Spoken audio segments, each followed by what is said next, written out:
টি-20 বিশ্বকাপকে ঘিরে বাংলাদেশের ম্যাচ ভেন্যু নিয়ে নতুন আলোচনা সামনে এসেছে। আইসিসির ঘনিষ্ঠ বিভিন্ন সূত্রের বরাতে জানা যাচ্ছে, বাংলাদেশের গ্রুপ পর্বের 4টি ম্যাচের মধ্যে 3টি শ্রীলঙ্কা এবং একটি ভারতে আয়োজনের সম্ভাবনা তৈরি হয়েছে।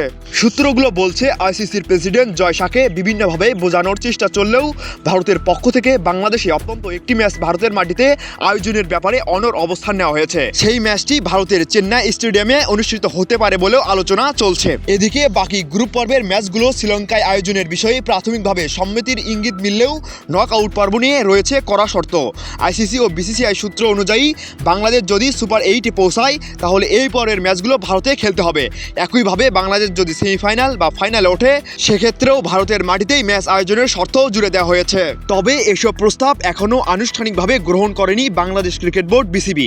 ভেন্যু ও নিরাপত্তা ইস্যুতে বিসিবির অবস্থান আগের মতোই সতর্ক বলে জানা গেছে। বিশ্বকাপের ভেন্যু নিয়ে এই আলোচনার চূড়ান্ত সিদ্ধান্ত এখনও আইসিসির আনুষ্ঠানিক ঘোষণার অপেক্ষায়। News desk, Crick Bangla.